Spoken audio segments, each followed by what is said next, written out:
তো বন্ধুরা আজকে চলে এলাম একটা ইন্টারেস্টিং টপিক নিয়ে যার নাম হলো নিউটনস ল অফ মোশন। দেখো এখানে লেখা আছে লজ অফ মোশন। মোশন মানে মুভমেন্ট।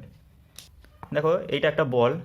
দেখো এই বলটাকে যদি আমি উপর দিকে ছেড়ে দিই, এটা নিচের দিকে পড়ার কথা, কিন্তু দেখো এটা নিচের দিকে পড়ার পর আবার উপরের দিকে বাউন্স করে উঠে এলো।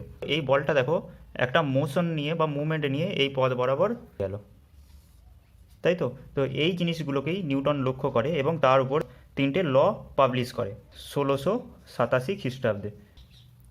স্যার আইজ্যাক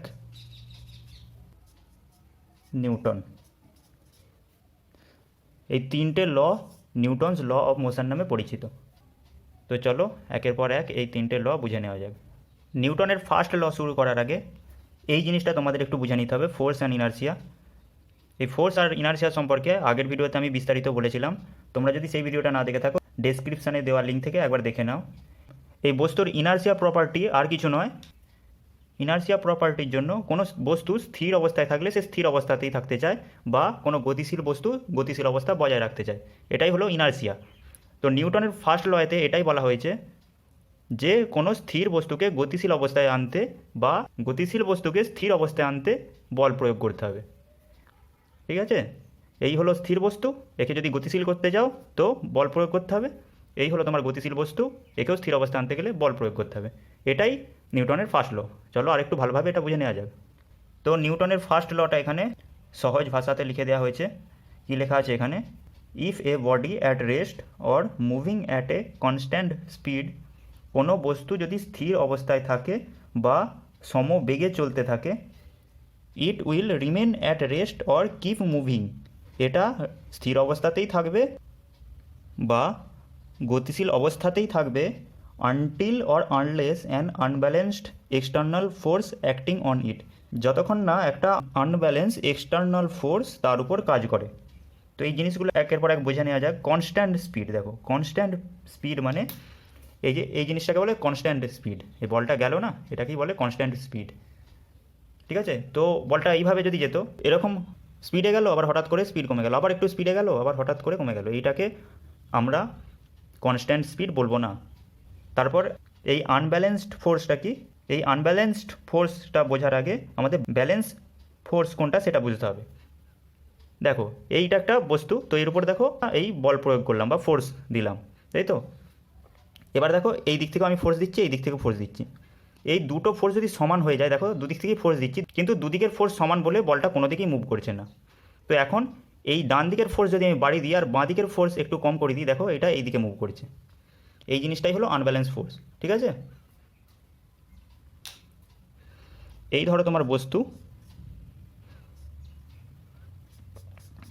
আমি এই দিক থেকে দিচ্ছি 6 নিউটন ফোর্স। তো তোমাদের জানিয়ে রাখার জন্য বলে রাখি, ফোর্সের ইউনিট হলো নিউটন, যাকে এন দিয়ে ডিনোট করা হয়। তো আমি এই দিক থেকে 6 নিউটন বল প্রয়োগ করছি আর এই দিক থেকেও 6 নিউটন বল প্রয়োগ করছি। তো এই ক্ষেত্রে আমার বস্তু কোনো দিকেই সরবে না, না ডান দিকে যাবে না বাঁ দিকে যাবে।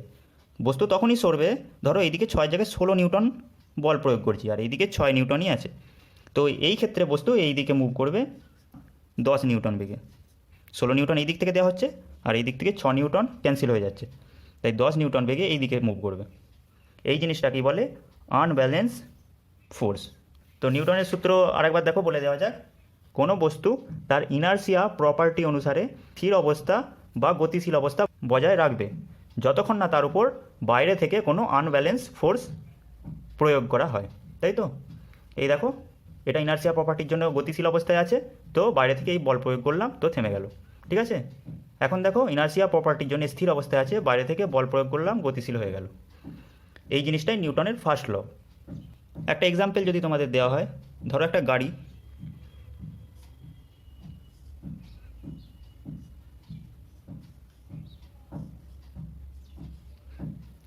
ধরো এটা একটা গাড়ি, এটা প্রথমে কি স্থির অবস্থায় থাকে। তো স্থির অবস্থা থেকে গতিশীল অবস্থায় আনতে গেলে কী করতে হয়? ইঞ্জিন চালু করতে হয়। ইঞ্জিনটা আর কিছু নয়, ইঞ্জিনটা এর উপর বল প্রয়োগ করে, ইঞ্জিন চালু করার পরে এটা গতিশীল অবস্থায় আসে, তাই তো। এবার গতিশীল অবস্থা থেকে আবার স্থির অবস্থায় আনতে গেলে কী করতে হয়?